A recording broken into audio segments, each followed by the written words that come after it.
Alors bonjour à tous et bienvenue dans cette nouvelle vidéo. Donc aujourd'hui nous allons voir pourquoi c'est vraiment néfaste de faire tout le temps ce que les autres veulent. Au final ça ne nous aide pas à être heureux et ça nous empêche même d'aller en fait vers les autres. Pourquoi ça? On pense souvent, on se dit en fait, être centré sur soi, satisfaire ses besoins, c'est plutôt égoïste. Ça doit en fait plutôt pas tellement être sociable et pas tellement nous pousser vers les autres. On se dit on est dans une société individualiste et quelque part c'est vrai. En même temps il ne tient qu'à nous de choisir d'être individualiste ou pas. Ça veut dire qu'on peut être égocentrique dans le sens satisfaire ses besoins, un minimum. Donc ça veut dire qu'il faut un minimum d'égocentrisme pour ça. C'est-à-dire que je satisfais moi-même mes besoins et quand je suis comblée etc. Et bien en réalité l'expérience prouve qu'on va beaucoup plus facilement aller aider quelqu'un d'autre quand nous on est satisfait. Le fait de se dire ok j'ai ce que je veux, je suis heureux, j'aime la vie, j'aime les gens en fait, ça va ensemble et généralement du coup plus je vais être heureux, plus je vais avoir envie d'aider, plus en fait je vais aller vers les autres parce que je suis ouvert. Quand on est un petit peu justement en situation de manque, quand nos besoins sont pas satisfaits, on est plus fermé, on est plus râleur, on est moins avenant si vous voulez, on a moins envie d'aller vers les autres et on est moins souriant, du coup les autres viennent aussi beaucoup moins vers nous. Donc être satisfait dans sa vie va attirer les autres et va faire aussi qu'on va être beaucoup plus ouvert aux autres et donc du coup ça crée de bien meilleures relations parce qu'il y a deux facteurs importants, c'est évidemment l'envie de l'autre de venir vers nous, donc l'accueil de l'autre vers nous et l'accueil de nous-mêmes vers l'autre. C'est ça qui va faire que on peut se rencontrer ou pas. Regardez vos pieds toute la journée, vous n'allez croiser aucun regard et vous n'allez non plus possiblement pas tellement rentrer en interaction avec les autres et même peut-être avoir de mauvaises interactions parce que l'autre aura l'impression que soit vous le niez dans sa présence, donc dans ce qu'il est fondamentalement, donc ça peut être perçu comme agressif ou bien ça sera perçu comme une sorte de timidité ou de refus de rentrer en contact et dans ce cas-là ça peut aussi passer au mal-être, donc c'est-à-dire être interprété comme le je ne veux pas être en contact avec toi et je préfère me centrer sur moi. Que quand on regarde les autres personnes autour de nous, qu'on est justement joyeux, heureux et tout à fait zen avec qui l'on est, parce qu'il y a ça aussi, il y a une question de confiance en soi, il y a une question de est-ce que je fais confiance à l'autre. Donc pour qu'il y ait une relation, il faut non seulement qu'on soit en confiance avec soi, avec qui l'on est, avec ce qu'on a à partager et qu'on soit zen avec ça, que l'on soit aussi satisfait au niveau de nos besoins, donc on n'est pas en manque si vous voulez, on n'est pas en état de s'il te plaît donne-moi quelque chose parce que l'autre sent alors que l'on force quelque chose.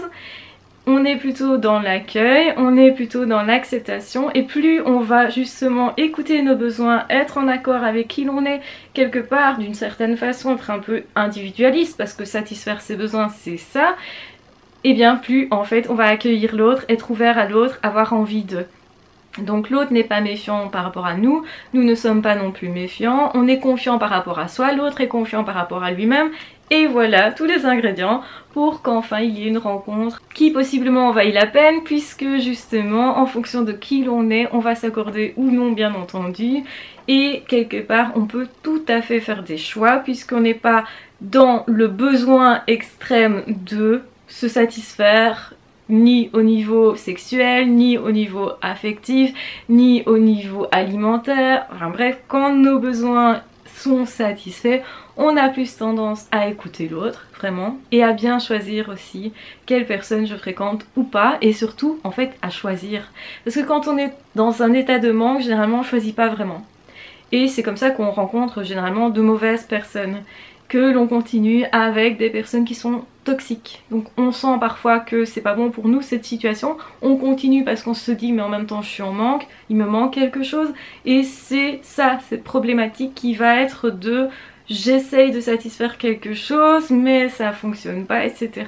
Donc paradoxalement, le fait d'être centré sur soi, d'écouter ses besoins, de les satisfaire, au moins en partie, et bien à ce moment-là, on est beaucoup plus accueillant pour l'autre et on est en fait beaucoup plus centré sur les autres aussi.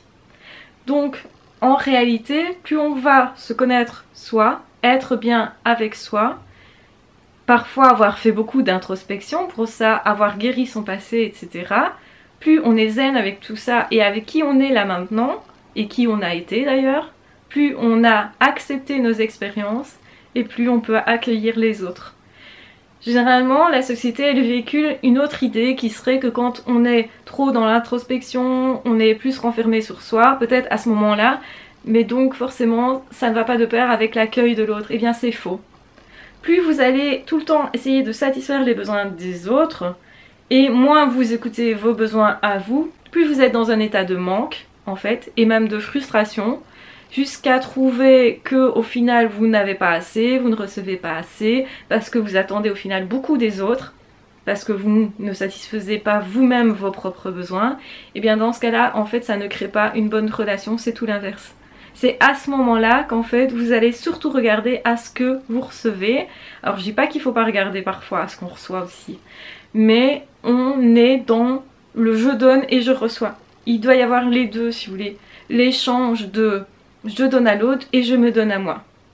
Donc généralement ça n'intègre pas dans l'équation et souvent tout ce qui est individualiste, quand on parle d'individualiste, de ce côté justement à soi-disant ne se satisfaire que soi, c'est se satisfaire mal en passant par l'autre en fait, ce qui est une mauvaise chose. Ce qu'il faut faire c'est plutôt se satisfaire soi et aller ensuite avec notre joie de vivre, avec notre bien-être, avec justement tout ce qu'on a découvert de nos douleurs, de nos passés, de nos mauvaises expériences éventuelles et de nos bonnes expériences aussi, et aller l'offrir, le partager à l'autre. Voilà, qui crée justement de belles relations et beaucoup plus de liens et qui va faire que justement on va avoir envie d'aider telle personne, telle société, tel organisme, de faire telle expérience justement. Pourquoi? Parce qu'on est ouvert à ça, parce qu'on a besoin de rien d'autre au final. On est plus dans je prends plaisir à m'ouvrir et je prends plaisir à être avec l'autre et j'espère que l'autre reçoit ce plaisir là et que ça va le pousser aussi à chercher à être le mieux possible dans sa vie, donc à réparer son passé à sa propre façon, donc par lui-même au fond, sans attendre de moi quelque chose d'exceptionnel. Et à ce moment-là, l'autre va comprendre comment est cette force de vie au fond de lui, il va la découvrir, il va avoir envie de la partager aussi parce qu'il est joyeux. Donc on n'est pas du tout dans quelque chose d'autosuffisant, c'est l'inverse, c'est comme je suis heureux, j'ai envie de l'apporter à quelqu'un, j'ai envie de l'offrir peut-être à un groupe de personnes, j'ai envie de me mettre dans des sociétés justement pour que ça ait un sens, j'ai envie justement d'œuvrer de façon positive pour les autres aussi, parce que moi-même je suis bien, parce que moi-même je vois les effets sur moi de telle ou telle chose, parce que moi aussi j'ai envie justement de m'intégrer dans tel ou tel groupe, et donc tout ça, ça ne peut être le fruit que justement la satisfaction de ses besoins propres. Quand vous êtes tout le temps en train de vous fuir, tout le temps en train de satisfaire des besoins qui ne sont pas les vôtres, ça fait peut-être plaisir sur le coup à toute une série de personnes, mais au final vous allez finir frustré et en attente des autres. Puisque vous donnez beaucoup, vous allez forcément demander aussi à un moment donné beaucoup, peut-être pas de prime abord, parce que vous allez peut-être tenir comme ça dans le temps, mais quand l'autre ne va rien vous rendre, parce que c'est pas nécessairement automatique bien entendu, et que l'autre il n'estime pas nécessairement qu'il doit d'ailleurs vous rendre, dans ce cas-là vous pourriez être aigri et dégrader la relation juste pour ça. Donc parce que vous êtes déçu et que vous ne pardonnez plus à passer outre de cette déception, tout simplement. Donc voilà, j'espère que cette vidéo vous aura été utile. En tout cas, prenez bien soin de vous. N'hésitez pas à vous abonner à la chaîne si ce n'est pas déjà fait. À suivre aussi cette chaîne en la partageant, par exemple. Vous pouvez aussi rejoindre la chaîne si vous voulez soutenir la chaîne. Vous pouvez aussi envoyer des tips par Tipeee. Toutes les infos sont toujours dans la barre d'infos. Je vous embrasse bien fort, je vous aime très fort. Prenez bien soin de vous et on se retrouve de toute façon très vite dans d'autres vidéos ou dans d'autres podcasts. Ciao, bye bye!